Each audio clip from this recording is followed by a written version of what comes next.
Thank you, Malvika. Yes, it is now. Thanks. Yes.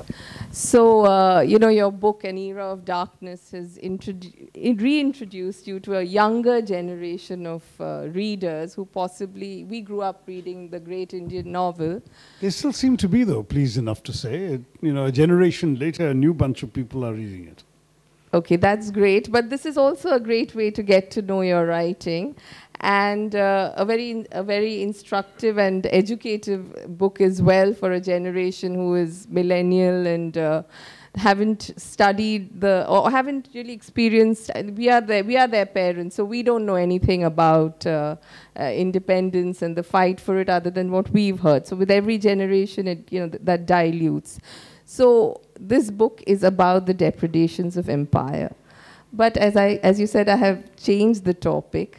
I thought I'll just twist it and ask you whether you find it a little ironical. You've written in your preface that you've spoken better, you've spoken about this at other forums, but how is it that we all listened to you when you were at the Oxford University? So does that speak of a bit of a colonized mind? It's a very, very good question to which I don't actually have a pat answer, simply because that speech went viral, and you never quite know on social media what captures people's imagination and goes viral. I mean, I tweet pretty much every speech of which there is a video. There are many speeches I make which are not recorded, but when people have a video and when they themselves upload it or they send it to me, I tweet it just for the fans who might be interested or the viewers who might be interested. But this one, within hours of tweeting it, the numbers were hitting astronomical levels, and within 24 hours, it had clocked 3 million hits. So it really became quite unusual. Your question implies, is it because it was Oxford that people were interested in a British venue? I suppose that may be slightly part of it. I know a lot of people said, you know, you gave it to them there in their own country. You know, wonderful. That sort of mattered to a lot of people. But at the same time, I don't think one can fully anatomize what it was that clicked, except that undoubtedly it did seem to resonate with people. And as a result, we were able to get the kind of tremendous traction we did. And it's that led my publisher, David Davidar, to say, why don't you make a book out of it? And I said, look, why bother? Everyone knows this already. To which he said, surely they don't, because if they did, why would your speech have gone viral? So the other reason why it went viral, perhaps, is because it somehow touched a chord amongst people who may have sort of thought that these were things they ought to have known, but either they didn't pay enough attention at history class or they just hadn't read it, and certainly they hadn't read it all put together in this way. Thank you. So this is another legacy of the British that is now being sipped. This actually is, you know, many Indians are surprised when I tell them that we were not tea drinkers. It's quite interesting. The British discovered tea in China. They would import tea from China to Britain. It was actually an expensive luxury product. And when they started taking over large chunks of India, they asked themselves, why are we spending this fortune actually importing tea from China when we can perhaps grow it in India and those parts of India which have similar climatic and geographical conditions? So they sent off a secret agent in the 1830s and 40s with the James Bondian name of Robert Fortune, whose job was to steal tea bushes from China and bring them back to India for transplantation. But every tea bush that Robert Fortune successfully stole died on the way. So the British were quite frustrated that they couldn't do it. And then a wandering Scotsman in the hills of Assam came across something that looked like tea and brewed it and got the results he got. And of course, that's when tea plantations started in India. But they didn't grow it for us. They grew it for them. And so they grew the tea in Assam and later, of course, in the Nilgiris and so on, in Darjeeling. And they sent it off to England. And only a tiny quantity, less than 5% of the tea grown in India, was actually kept in India for the British in India. Otherwise, it was all sent off to England. It was only with the Great Depression of the 1930s when suddenly the English housewife could no longer afford the luxury of tea, and it became very much an extreme luxury good all over again, that suddenly the British were stuck with vast quantities of unsold tea that they had to unload where they had it, namely in India. So they were forced to create an Indian market. And when those of us are used to seeing tea in every Indian village realize that it really only became widespread in the 1930s, it's a bit of a shock, but that's the truth.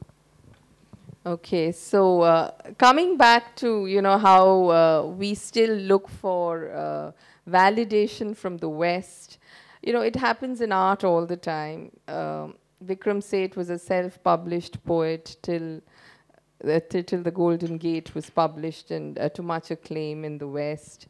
Nobody thought about Subodh Gupta as a significant artist even a decade and a half ago, till his work was exhibited at the Venice Grand Canal.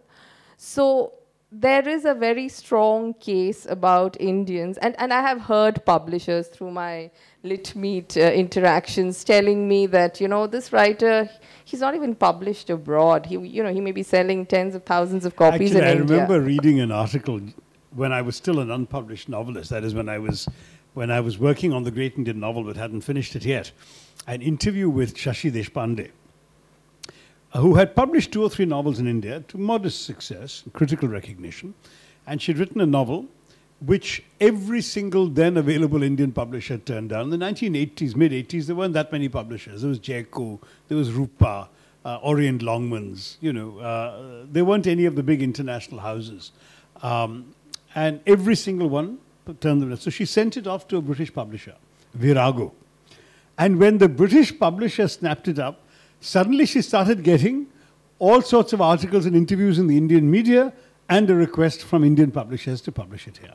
And so she gave an interview saying, why couldn't the Indian publishers see the merit of my work before a British publisher saw it? So in a curious way, she's validating your point that a foreign cachet, a foreign stamp of approval, and in this case particularly a British stamp of approval, is what gave her recognition in India, which is savagely ironic. Yeah, but it's savagely ironic, but does it worry you?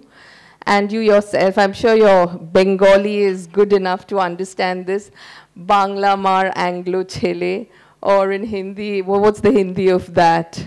Macaulay Putra is the preferred term. Okay, Macaulay Putra. So you've often been accused of these names because of your now infamously opaque English at times. Not at all opaque. I think I use... What was the last word with R?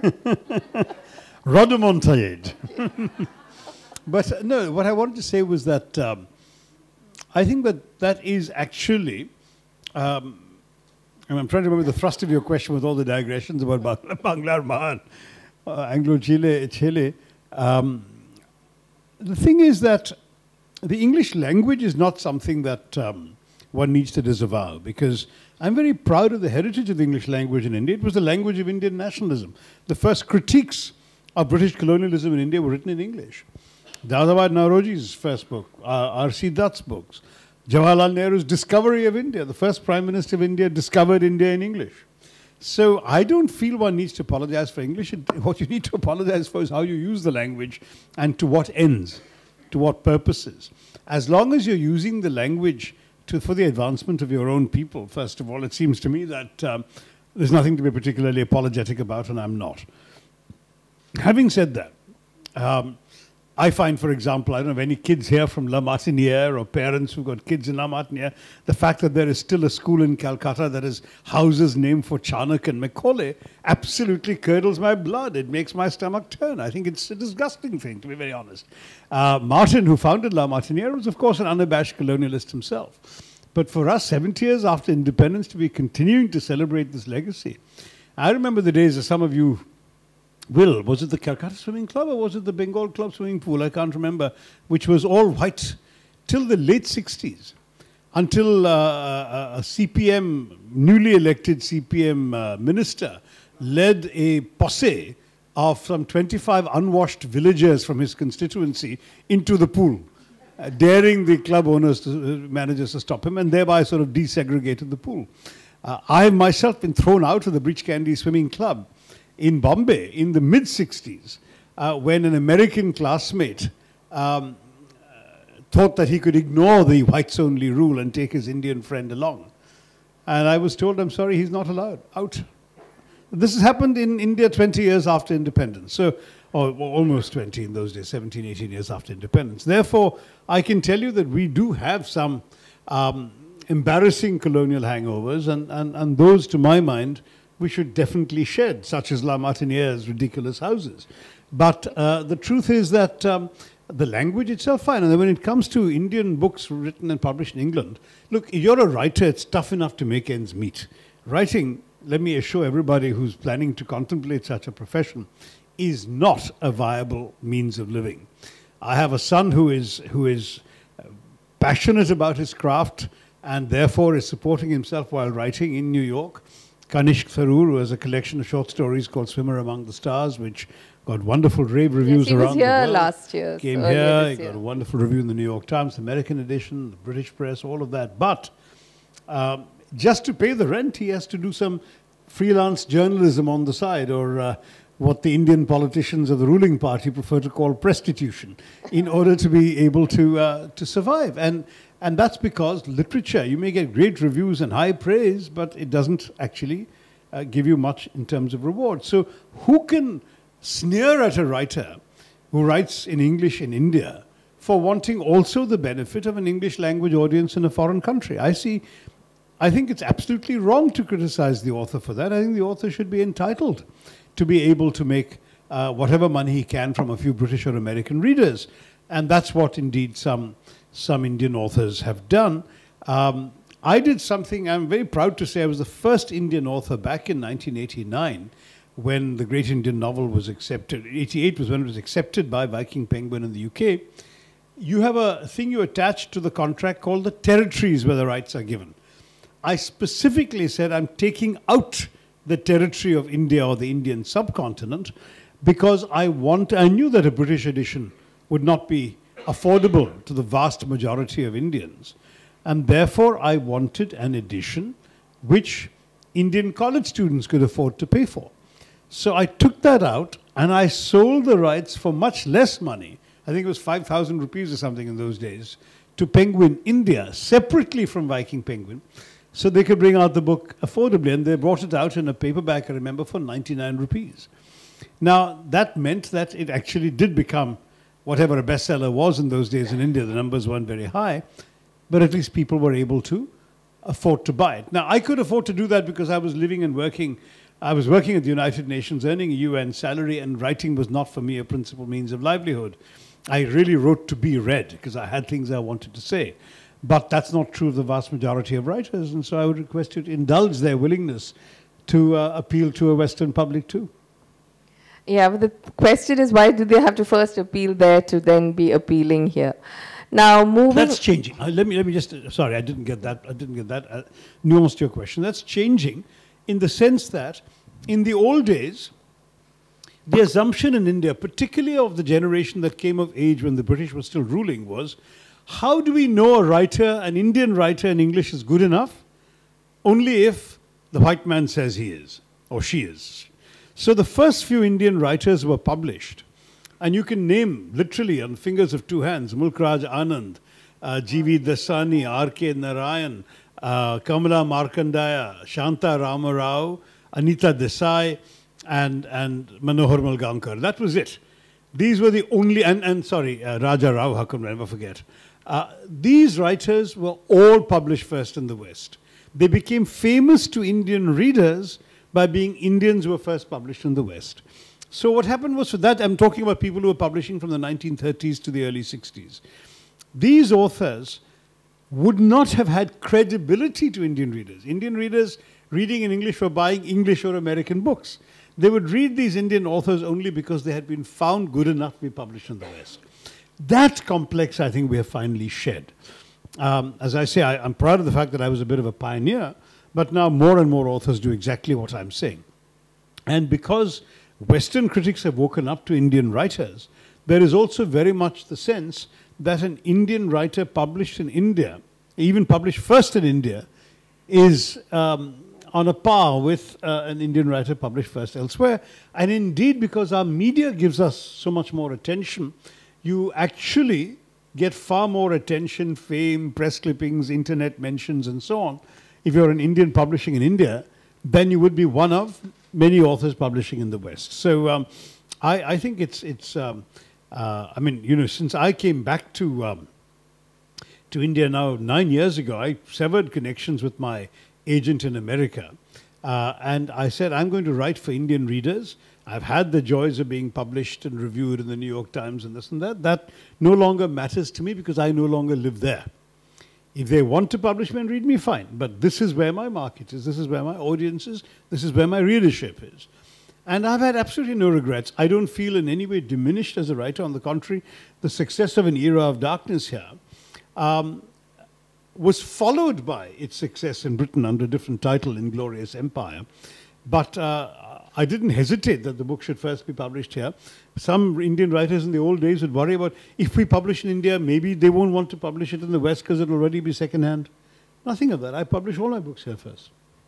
Okay, so that is the avatar most of us like knowing you by as a writer.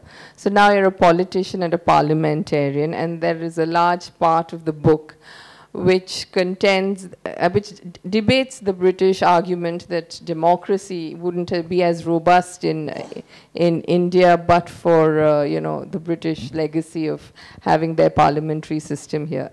So you've done this whole counterfactual history. So if you could just talk us through that.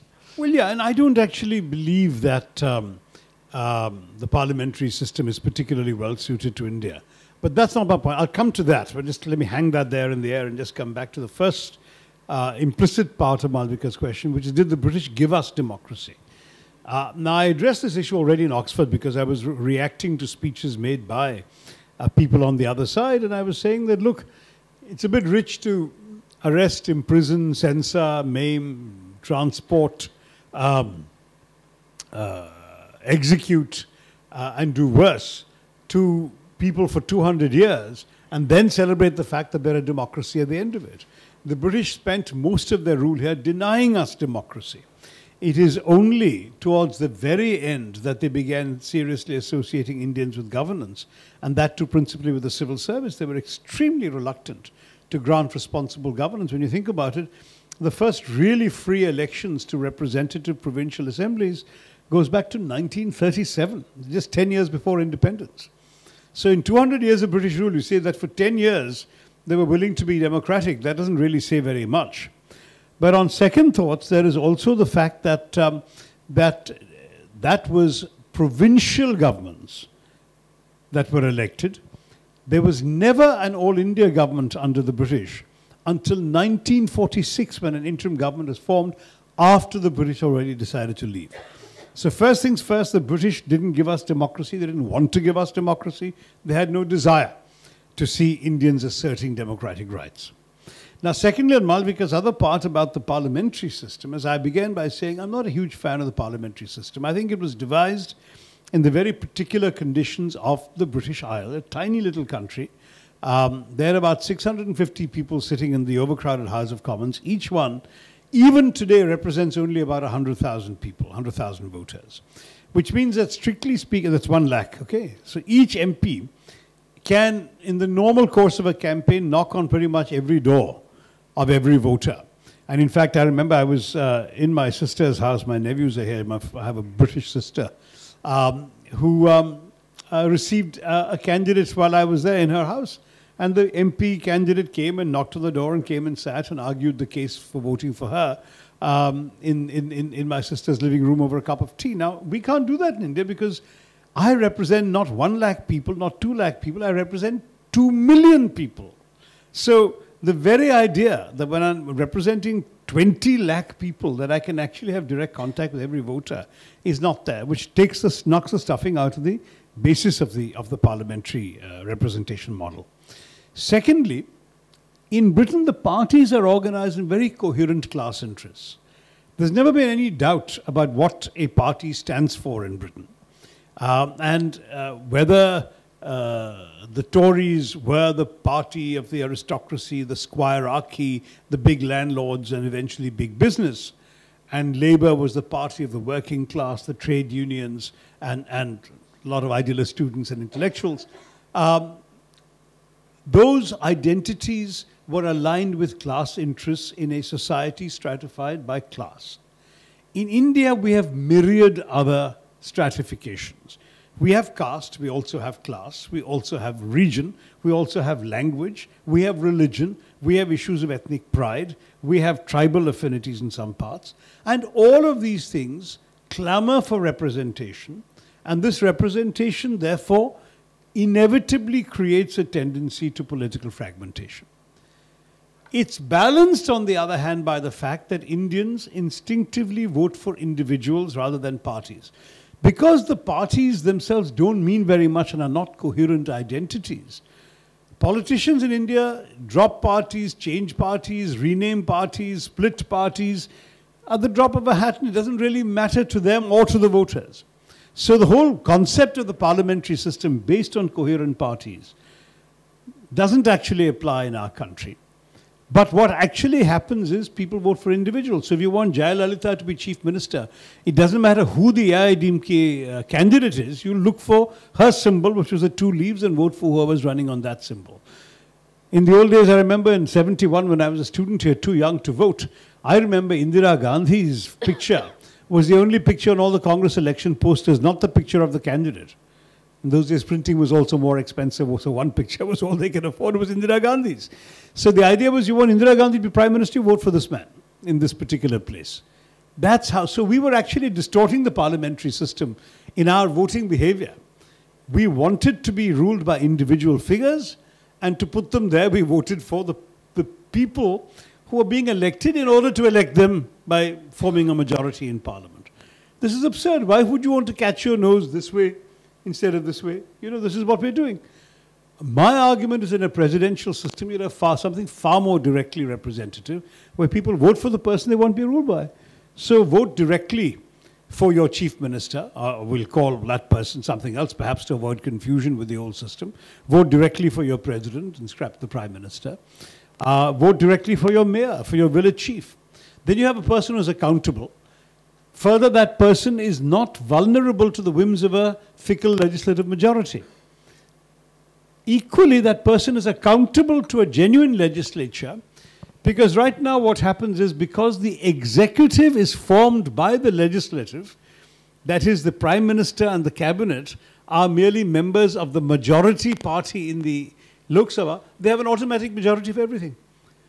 So if the BJP introduces a bill in the Lok Sabha today, as they've just done with the Triple Talaq bill, however good the arguments are against it, the moment they crack the whip, and all, by the way, all bills have the whip applied, everybody's obliged to vote with them, and they'll get their bill through. Which again defeats the whole logic of governance in a democracy, which is that the executive must be accountable to the legislature.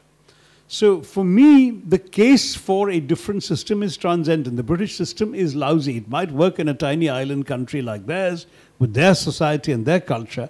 It hasn't worked properly in ours. And I've gone into this in some greater length than I've been able to today in an essay in my book, India Shastra, which is also available, and I hope you'll read it, because that does lay out very clearly why a system of directly elected chief executives at all levels would be far better for India and give us far better results.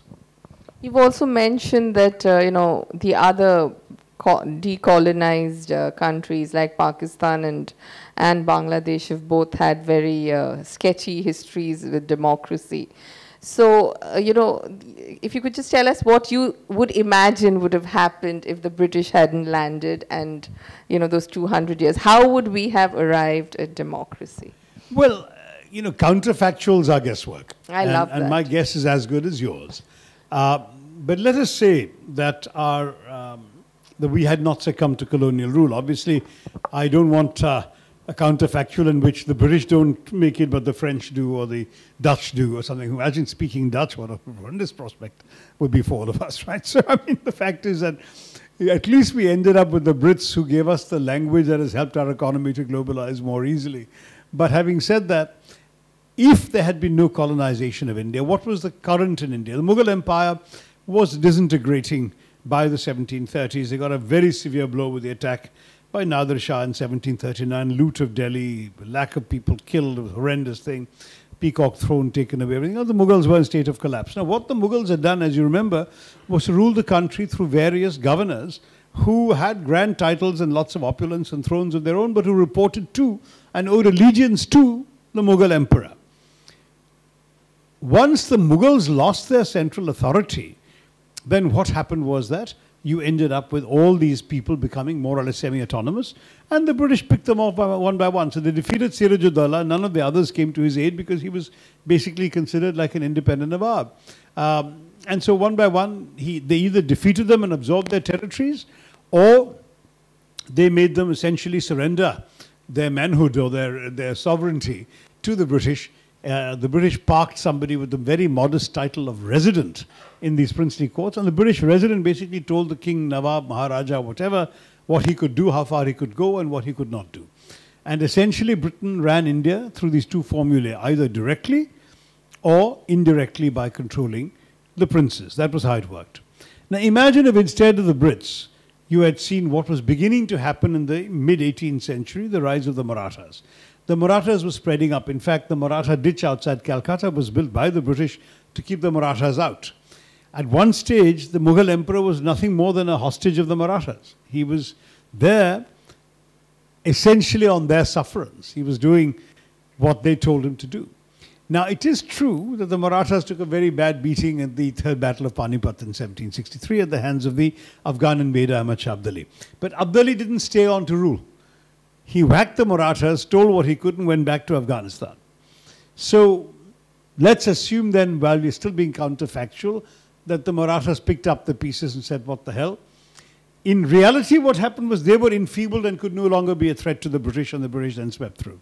But assuming there'd been no British, as Malvika wanted me to assume, the Marathas had picked up the pieces, strengthened themselves against the next possible attack by an Abdali, and continued consolidating their rule throughout India. So what you would have had is, it seems to me, the gradual evolution, as we saw in Japan, as we saw in Thailand, elsewhere, of a constitutional monarchy. They would have continued paying lip service to the idea of a Mughal monarch, but real power would have rested with the Peshwas. That's the way it would have happened. You would have had definitely a syncretic court. The Hindu majority would probably have been reflected, but don't forget Shivaji had Muslim generals, Muslim artillery captains, Muslim soldiers in his army. Even evil old Aurangzeb had Hindu generals fighting on his side. So I think we would have been able to preserve the mixture of nationalities that gave us, religions that gave us this composite nationality, this Ganga Jamni Tehzeeb that it's called in the north. And from there, a constitutional monarchy would have evolved over India.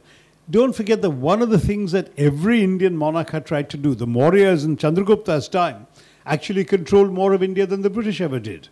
The Mughals, particularly under Akbar and to some degree under Aurangzeb, controlled more of India than the British ever did. So we need not be surprised that any Indian ruler's ambition was to control the whole subcontinent. So there was the idea of India, as you've said. That's the other contention of the British. That they gave us political unity. It's such God's wallop, you know. The fact is that the idea of Bharatvarsh goes back to the Vedas, the land between the Himalayas and the sea. That was very much there. And at the same time, you had very much the political translation of that idea of Bharatvarsh into territorial control.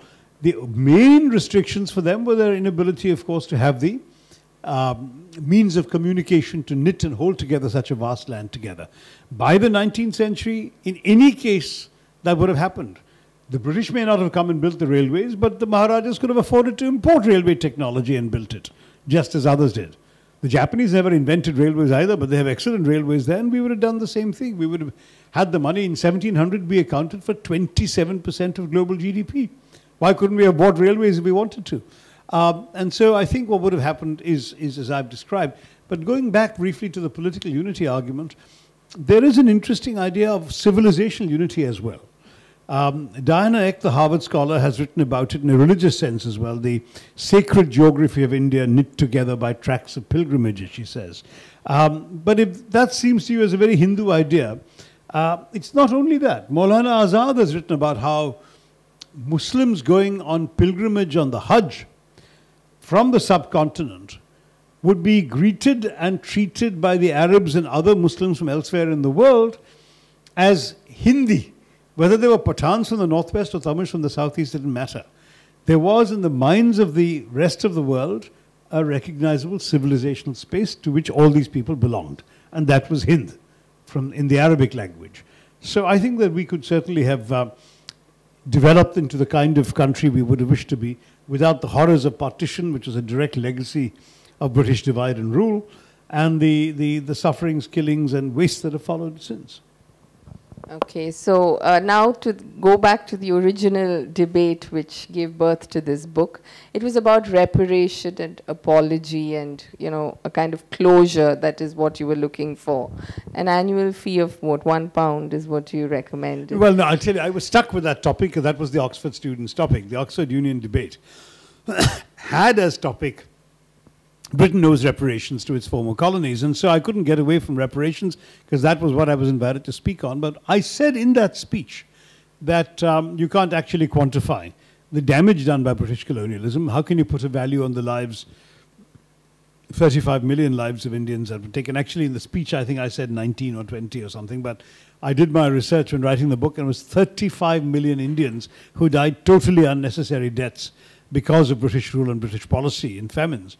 So I said, how can you put a value on all of that? I said, it's impossible to quantify. Any sum of reparations that is credible would not be payable. In fact, an Indian journalist, Minhas Merchant, has calculated a sum of £3 trillion, which is the entire British GDP. Who's going to pay that? At the same time, if just as any sum that's credible would not be payable, any sum that's payable would not be credible. So I said, don't pay. Give us £1 a year, but what's far more important is moral atonement. And what do I mean by that? I mean, first of all, they don't even teach the reality of colonial history in their schools. There is a very convenient historical amnesia that the British are suffering from. You can do A-levels in history in Britain today and not learn a line of colonial history. That, to my mind, is a disgrace. I think you really have to confront the truth, because after all, many of the grandest buildings in London were built by the proceeds of colonial money. I quote the writer Walpole taking a horse carriage down the street and pointing out one house, one mansion after another, built by Indian money. This is in the late 1700s. You look at the way in which Jane Austen writes her novels, and there's not a mention of the fact that the lifestyle she's depicting is financed entirely by the sweat on the brows of slaves in Caribbean sugar plantations. So the British have a reckoning they need to face up to, and I think that's one thing they should do, is start with their own historical memory or lack thereof. I'm struck by the fact that in a city like London, which is overflowing with museums, including, of course, places like the British Museum and the V&A, which are really chor bazaars. I mean, I don't know if you've gone and seen, but every item there is stolen from somewhere else, pretty much. This city doesn't have a single museum to colonialism. There is no place that a British student or an Indian tourist or anybody can go and see how the British, raped and looted and exploited and drained the resources of so many parts of the world to build the grand empire they built. There is absolutely no museum to that. So I said the first thing you need to do by way of atonement is to eliminate this historical amnesia and to actually remind yourself of the truth. I remember I was driving to a TV studio once for an interview in London last summer, and I drove past a statue to the animals that served in the First World War, the Second World War. The animals. And I said, where is the statue in your city to the more than 1 million Indian soldiers who fought for you in 2 world wars? 76,000 died in the First World War. Another 78,000 were grotesquely maimed and wounded. And double that number died in the Second World War, fighting for you guys. And where is your statue to them? And you've got a statue to the animals. It's quite extraordinary. But that's something that I think the British really need to do. The second thing they need to do, and this is the harder part and may still be difficult to see them doing, is to apologize. To apologize and just say, morally, we were wrong, we're sorry. Now, some will say, but why should we do that now? None of us in power today, or none of us in adult life today in Britain had anything to do with the colonial regime. That was 70 years ago and more. And nobody's alive in India who's going to actually benefit from an apology because nobody we wronged who's there, etc. That kind of usual answer is trotted out. To which I give them 2 pieces of evidence in reply, and there are many more, by the way, but the 2 that I like to mention are the case of Willy Brandt, the German chancellor in 1970, who went to the Warsaw Ghetto in Poland and sank to his knees in apology for what the Nazis had done to the Poles, and particularly the Polish Jews. Now, what's striking is that Brandt was a social democrat. He and people like him had been persecuted by the Nazis. He was completely innocent of any taint of Nazi wrongdoing. He didn't have to speak for the Nazis. He wasn't. He was speaking for the German people in whose name the Nazis had committed these wrongs, and he felt that as head of the German government, he should apologize. He literally sank to his knees in apology. And then you have the Justin Trudeau example. Justin Trudeau, the Prime Minister of Canada in 2016, I can still say last year, apologized for the Komagata Maru incident. The Komagata Maru was a Japanese ship laden with Indian refugees who were turned away from the port of Vancouver at gunpoint.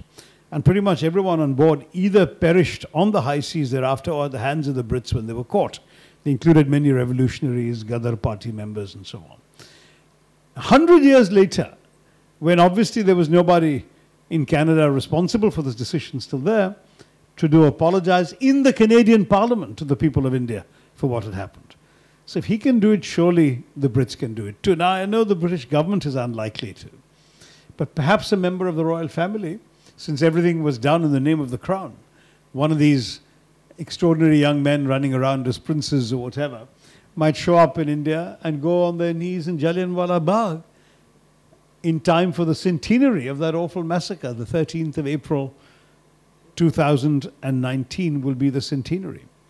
And on that occasion, if they were to come, if an active apology were to remember the fact that everything to do with Jallianwala Bagh typifies to what was wrong with the colonial era. What happened? Let me just take 2 minutes more and tell you the story. The First World War, Indians had supported the Brits. Even Mahatma Gandhi called for the Indians to support the Brits, partly because the British in return promised, quote unquote, progressive, responsible self-government to Indians, by which Indians rashly assumed the British meant dominion status, the kind of status that had been given to the white Commonwealth countries, Australia, Canada, New Zealand, South Africa, where they could rule themselves while the Queen was still their figurehead as head of state. Now, we did our part of the bargain. We sent all these large numbers of soldiers, 1 million odd soldiers, etc.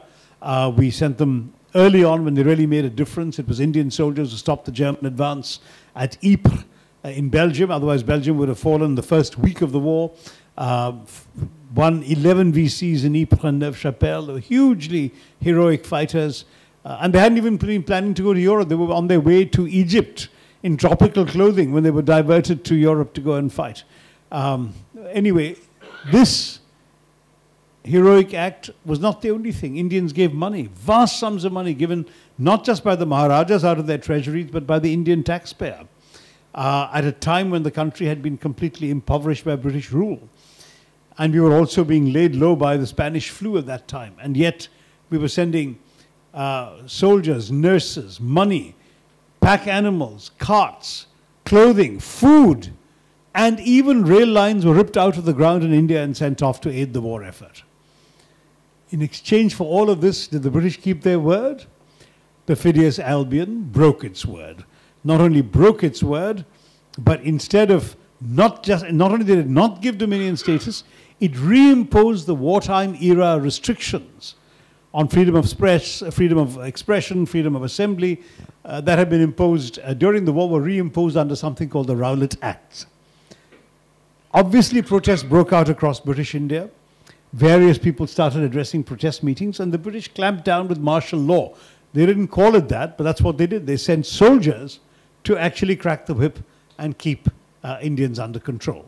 And different generals were sent to different parts of India, and Brigadier General Reginald Dyer was sent to Punjab. Now, he got to Amritsar and discovered that there was a gathering, he was told, of large numbers, thousands of people in a walled garden, Jallianwala Bagh. He didn't bother to find out why they were there. They were there to celebrate Baisakhi, the Punjabi Spring Festival. And they were not only totally unarmed, but for the most part, they were women and children, they were families. It was almost like a picnic thing. Yes, some of the people addressing them may have been saying anti-British things, but no one was there to conduct a rebellion or raise weapons or launch violence. This fellow shows up, Dyer. He doesn't ask them why they're there. He doesn't order them to disperse. He doesn't even fire a warning shot in the air. He just orders his soldiers to take up positions at the only entrance and exit to the Bagh, one gate, and to open fire on the defenseless, screaming, helpless men, women, and children. Later, he boasted that not one bullet was wasted. They fired 1,650 rounds. Every bullet hit somebody. About 1,300 people were killed. Several hundred more were injured. Of course, many were injured in the stampede as well. But the story isn't over. He then shuts the gate and does not allow the relatives, the family, the friends of these wounded people and dying people and dead people to attend to them. They're lying there, the ones who are dying, moaning, calling out for water. Their loved ones are standing with water. They're not allowed to go in. They had to fester for 24 hours in the hot sun, where many more died. Dyer ordered Indians to crawl on their bellies on a neighboring lane. And if they so much as raised their heads while crawling, they were bashed on the head by lathis, by British staves. After all of this, of course there is a nationwide outcry. A commission of inquiry is held that largely whitewashes Dyer. The British House of Commons censures him. The House of Lords exonerates him and passes a resolution praising his decisive action.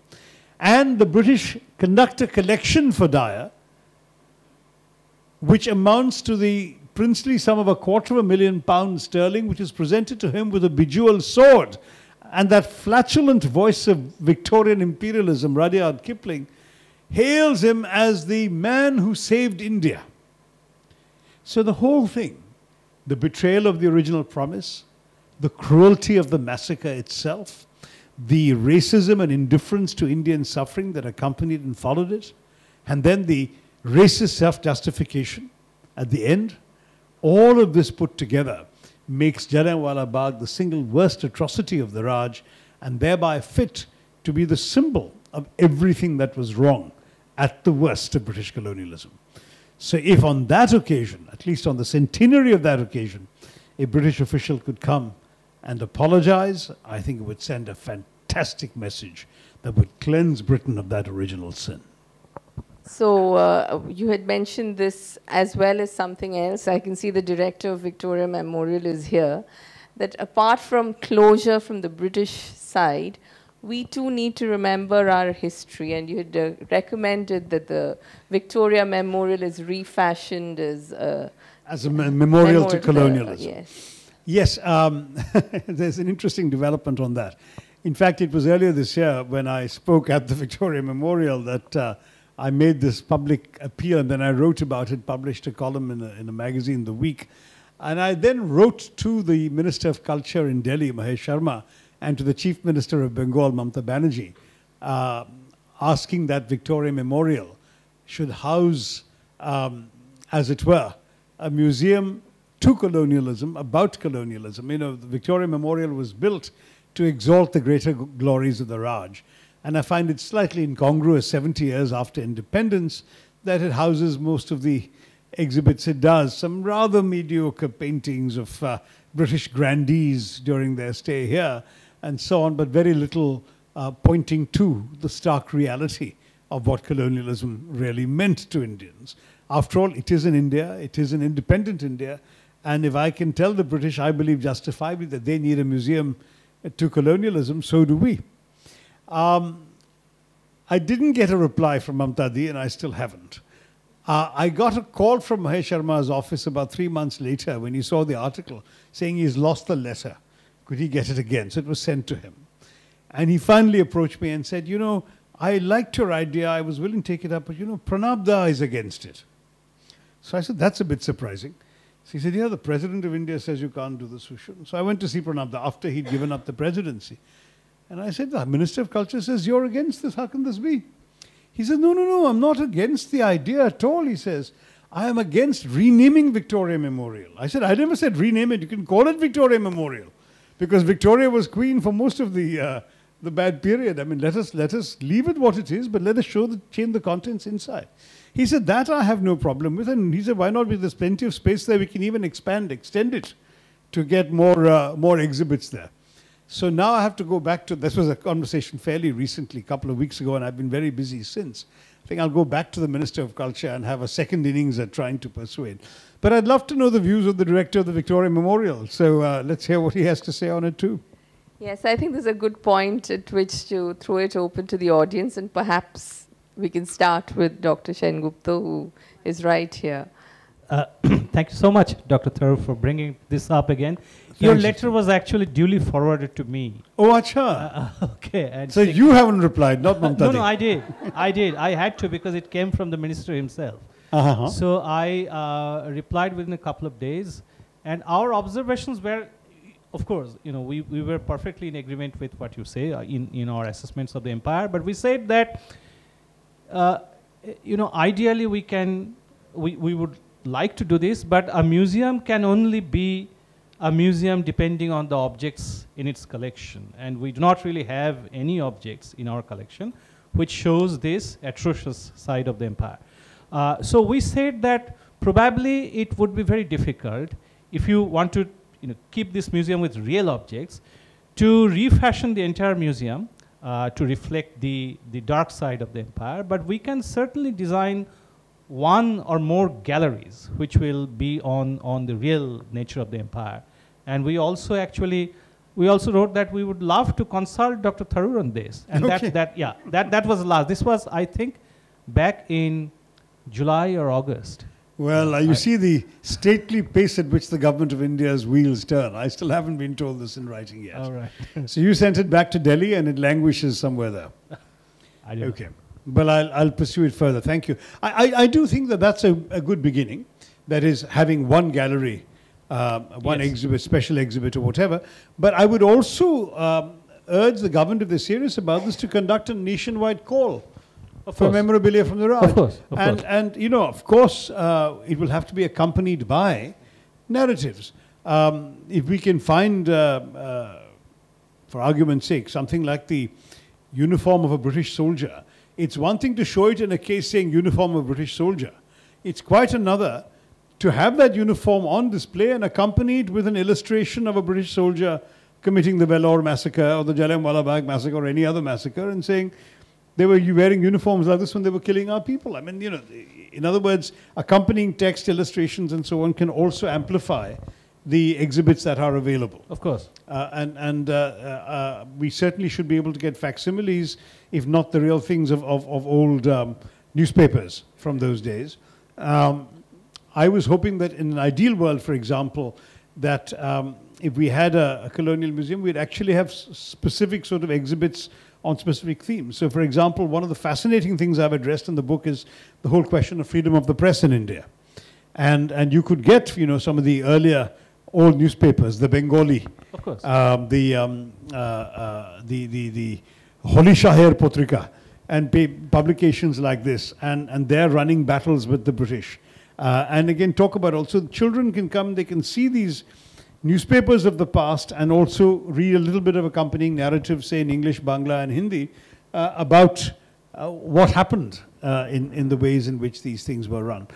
There's lots of creative ways in which, and increasingly in this interactive era, we can also have a lot of digitalized displays of objects we may not be able to get, but where we can get a digital thing from some other place like the British Museum or the V&A in London. That's the point that we made in the response to your letter. Great. Excellent. Thank you, Dr. Anybody else? There's also an interesting book which I'd like to bring to your notice, written by a young author called Anchal Malhotra, which is a material history of partition. I actually have given a blurb for that book. It's a book that traces precisely, I think, a dozen objects that it's not he, her grandmother left Punjab, Western Punjab with to come to India. And through each object, she tells a story of partition. It's actually a wonderful concept. It's a book, not an exhibit. I mean, not a museum thing, but it could be a wonderful little exhibition. Yes, she's coming to the festival, so. Great. Doctor, Our Vice President recently, We're blinded by the lights behind you for the TV cameras. our Vice President recently, Venkaiah Naidu, made a statement in the Parliament, at the upper house, that when a minister presents a bill, they start by saying, "I beg to present," and he says that lacks confidence of the country. It lacks, because the parliamentary way has certain protocols. Do you agree with him, or you would like to see it? I'm in favor of dispensing with the unnecessary, to be honest. I think that just as we got rid of those ridiculous powdered wigs, which continued for a little while after independence, that our speaker used to wear and the judges used to wear, and we've got rid of that.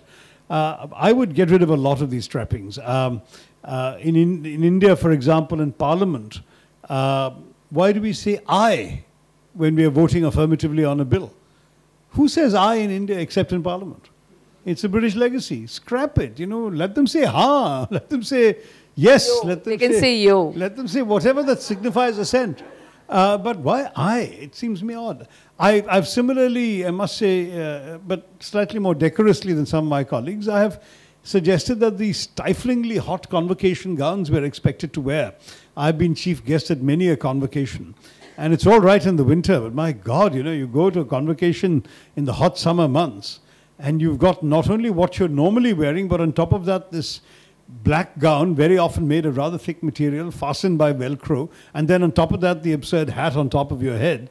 It simply wasn't designed for the Indian climate. Is it that difficult for an Indian designer to come up with a graceful Angavastram, for example, in the university colors that could be very simply enough to wear as a symbol of graduation, and develop your own sort of rituals associated with it, and you've got a story. I mean, I find some of these things are unnecessarily imitative, just as I was critical of the two or three houses in La Martiniere that commemorate our oppressors. I think that at some point we should have the self-confidence to say, we'll drop it. Now, this "I beg" is simply an archaic formula. No one says it in Britain anymore, as far as I know. We can drop it, and I think Venkaiah is quite right. There was another one. I think Pranabda got something dropped from... there was some term he didn't like that was applied to the president when he was president. He said, just drop it and call me, Your Excellency or Mr. President or whatever. I've forgotten the term he objected to. But now there's lots of archaic habits which we are stuck with merely because it always was. And something to be done merely because it's been done like that before in the past is never a good enough reason for anything. We'd still be burning widows on the funeral pyre if that was ever a good enough reason. Context of, Victoria Memorial and sort of being in denial about the atrocities of colonization. In a similar spirit, do you agree with this whole trend of renaming roads and railway stations as well? There I'm on slightly more uncomfortable ground, and I'll tell you why. When a name of a place, or for that matter a town or a city as well, when that's concerned, people develop certain associations with it, simply by habit, nothing more. And that habit has a certain value that we are actually displacing when we rename. So for me, for example, Bombay is always Bombay because I grew up in Bombay. If I had grown up, as today's youngsters do, in a town called Mumbai, I'd only call it Mumbai, even if they changed it to something else tomorrow, to Shivaji Nagar or whatever. They'll still say Mumbai because that's where they grew up. I mean, so that habit has a certain value.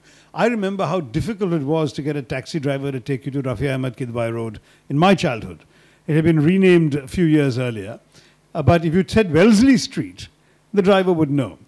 Now, one could say, okay, let's agree that certain names need to be changed for explicitly political purposes to send a signal that the reasons for which that road was given that name no longer apply in independent India. So Wellesley was named because he was a great British conqueror, but he certainly oppressed our people. We can rename it for an Indian nationalist instead. I have no problem with that. But why bother to rename Madras Chennai? I mean, to my mind, first of all, there is no colonial association. There's no negative association. And secondly, once you take one sort of form, you end up with competing chauvinisms. Madras may have come from Madrasi Pattanam, may have come from a term which some say may have been a Portuguese origin. No one knows. It certainly wasn't British colonialism. Chennai comes from Chennappa Naikar, who owned the land that the British bought to start their settlement. But Chennappa Naikar was actually a Telugu. So how has his name suddenly become an embodiment of Tamil pride? I don't know. So the whole thing, to my mind, gets unnecessarily caught up. And Madras has a certain brand value, as it were, built up over years, just as Bombay has even greater brand value. There are foreign gins and so on named for Bombay, and that's brand value that a city would normally pay for, but it's gone. So I think that one should do this on a case-by-case basis. I'm not in favor of a blanket approach. If some harmless name exists, which is not associated with colonial oppression, but would say some English person who was a teacher or who built an irrigation canal or somebody who did some good work or whatever, why should we rename it merely because it's English? I would say let it remain. If something was simply a British mispronunciation, as you know, Cawnpore was the official name of Kanpur until after independence, Cawnpore. And that's because the British spoke that way. We don't speak that way, so no problem with changing it to Knpur. But what about Thiruvananthapuram? now, Thiruvananthapuram is one where I get really irritated with my lot. The very formal name is Thiruvananthapuram, but even in Malayalam, no one used to call it that until now. It's become sort of part of the law of the land. The short colloquial expression was Thiruvanduram, and Thiruvananthapuram was considered very affected and very, very formal. There was another form of the city's name which was very commonly used in speech. For example, in my election campaign song, it was there, and that is Anantapuri. Now, if they had to rename Trivandrum because they found it too colonial, why not Anantapuri, which at least the rest of India can pronounce? I've been at the International Film Festival of Kerala, where even an experienced actress like Sharmila Tagore stumbled 3 times over the name Thiruvananthapuram while trying to pronounce it. So, I mean, what the point of a name ought to be that, you know, people can refer to it and it gives you some added value. Why would you go for a name that is more difficult to pronounce? It makes no sense at all. So a lot of these things should also be done, I think, with some practical sense in one's head. Now, the topic might be, is the Indian mind the last British colony? But if we were to apply ourselves a bit further, I mean, I was just thinking that even within the Indian mind, would you say, because it seems to me that it's more in terms of not just India, it's the Bengali mind which is more of a last British colony? I get the feeling. Is it, I don't know, for some reason I see it maybe a feudal mindset, which, you know, I see that. I don't know. You know, it's interesting. Bengal, of course, is the place where they first came and entrenched themselves most strongly. So your association with the British goes back farther than anybody else's, more or less. And it was very deeply entrenched. And I'm staying in one of them, so I can confirm that. It's a curious relationship, because there were good things and bad things and mixed things all at the same time with the Bengali encounter with the British. There was certainly that exciting early intellectual ferment which gave us the Bengal Renaissance as far back as the 1820s. There was the first flowering of Indian nationalism also, of sort of lively intellects challenging some of the iniquities and injustices of British rule. There was undoubtedly a flowering of colonial, of nationalist pride, and its manifestation in anti-colonial writings and speeches that I think had a far more sophisticated form in Bengal than anywhere else earlier. And on top of that, even sort of similar thing, I remember a wonderful piece I came across when researching my book, which was an account of a cricket match between Presidency College and La Martiniere, in which Presidency College lost. And the horror and shame that the Bengali nation had been let down by these 11 boys by actually losing to these colonial scum, as it were, of La Martiniere. It was actually quite extraordinary. So it really, in fact, so you have all of this as well in in Bengal. But there is a lot of deep-rooted Anglophilia.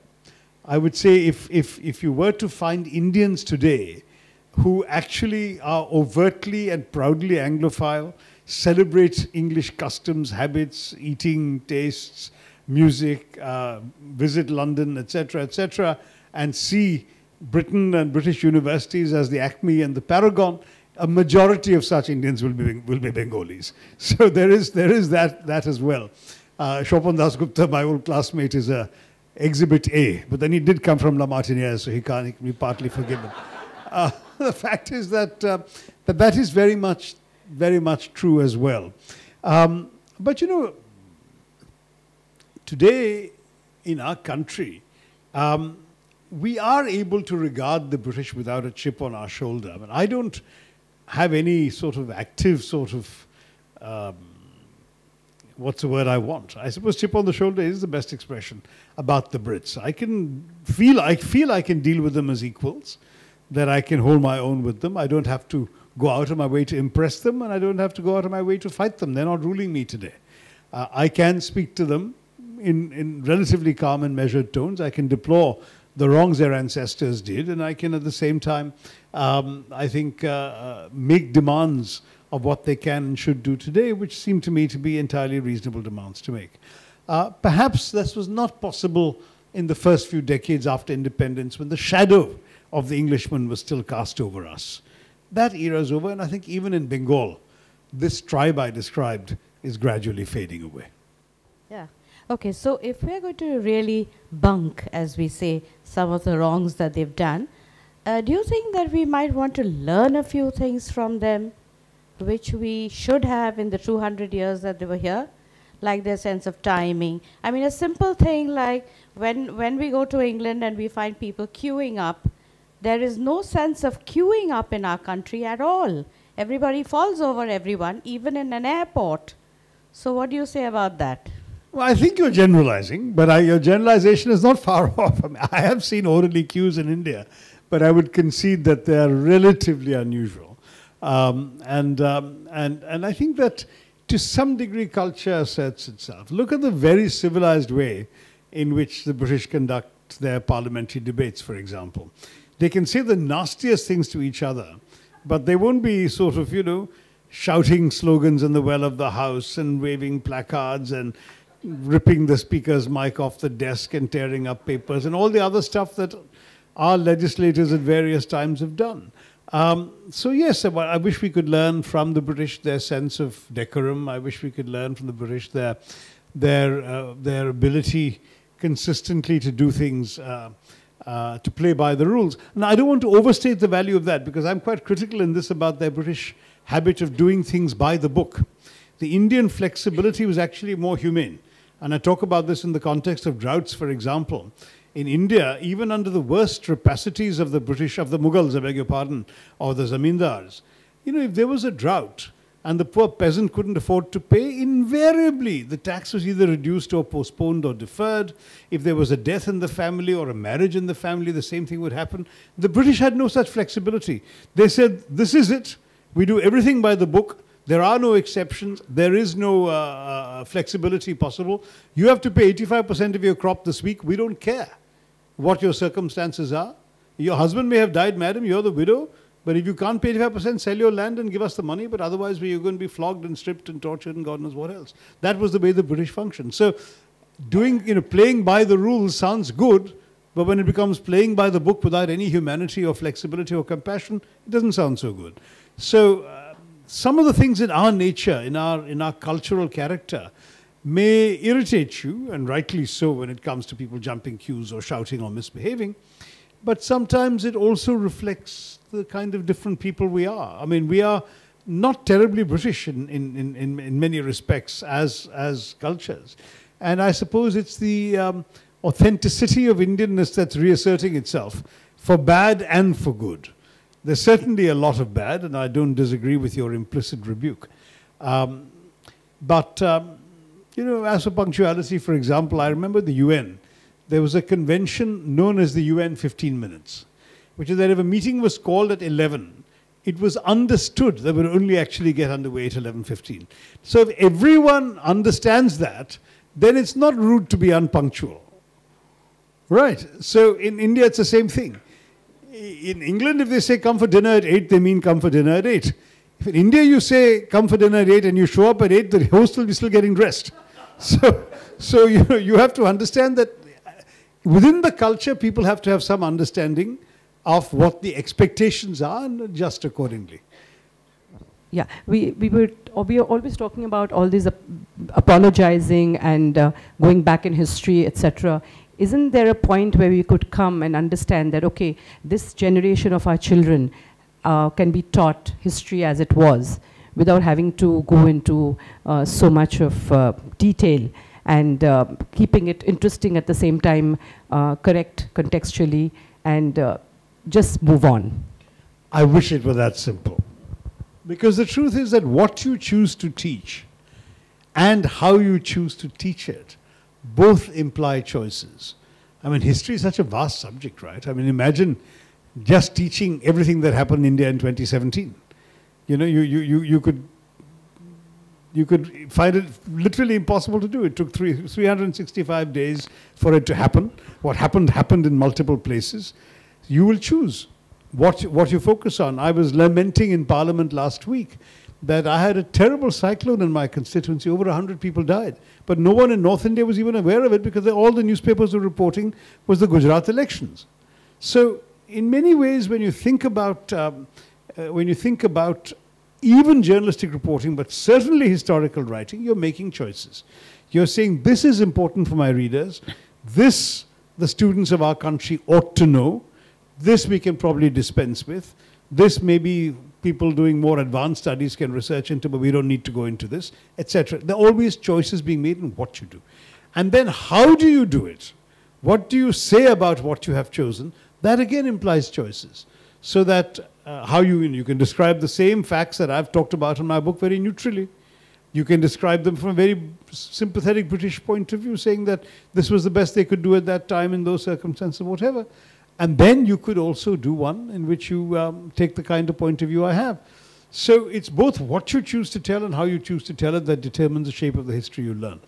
My advice to kids is, obviously, if they're interested in history, to read as widely as they can beyond the syllabus. I'm proud to say that I did that. A family member recently found a notebook I had kept when I was 14 years old, in which I had written history essays to myself. They were not submitted to the teacher. They were not classwork or homework. They were just for my own pleasure and satisfaction. I went to the library. I looked up books that interested me, and I wrote essays myself. There's no teacher's correction or marks or anything. They were just for my own satisfaction. But that was the way in which I sort of developed my love of and fascination for history. I'm not saying every kid is going to be nerdy enough to do that, especially since I grew up in an era where there's no television, no computers, no mobile phones, no Nintendo. I didn't have too many other distractions but books and ideas, and that's why I grew up the way I did. Do your nephews do that? Write history notes to yourselves? But I'm just saying, at least read. Don't write the notes, but read beyond the syllabus, because you may find things that offer slightly different take, different perspective, additional information.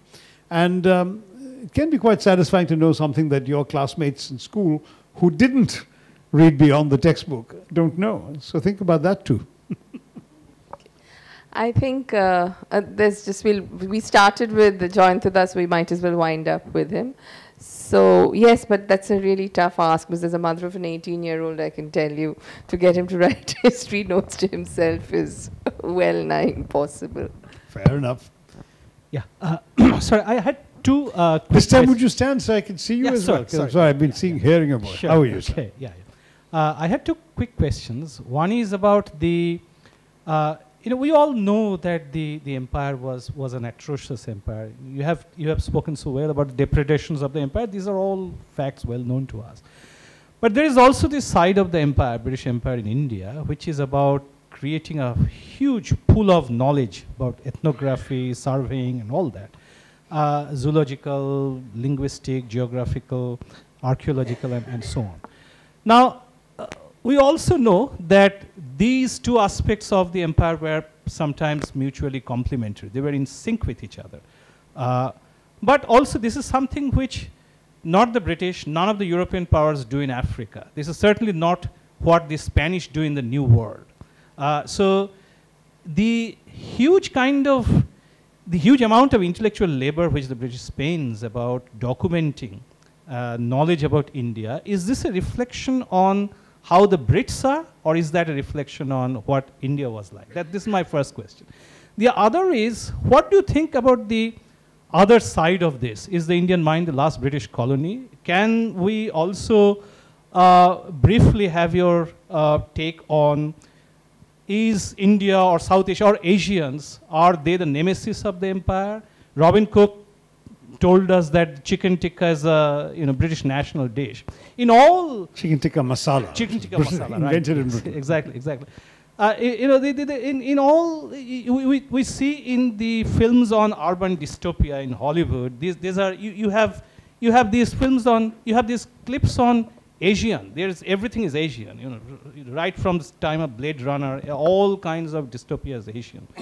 In British films, in British television serials also, is there a sense that these Asians are poised to take over, just spell the end of the true blue Britishness? Is there this other side? Yeah, I mean, I think those are both very thoughtful and intelligent questions, as one expects from you, Dr. Sengupta.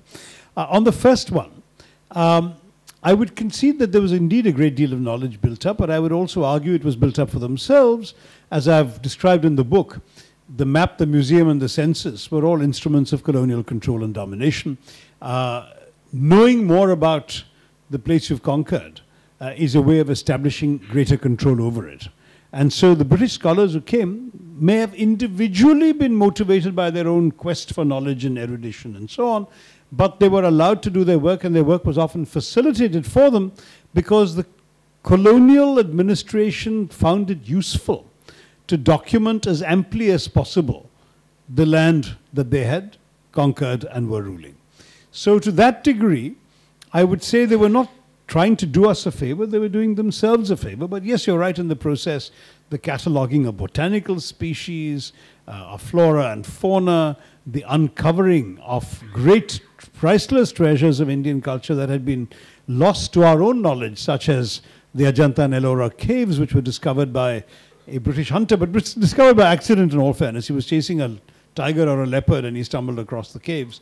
The discovery of some of the ancient Sanskrit manuscripts. So again, discovery may be the wrong word because they were in the possession of assorted Brahmin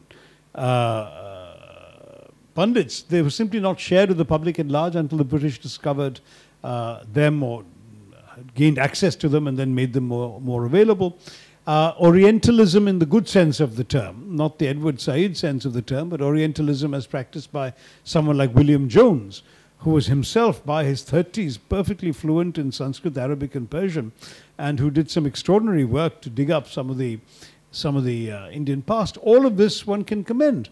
But let us never lose sight of two or three inconvenient facts. The first is the one I've already mentioned, that this was very much an instrument of control, of the more you know, classify, categorize what you have conquered, the better you can control it. That was very much there.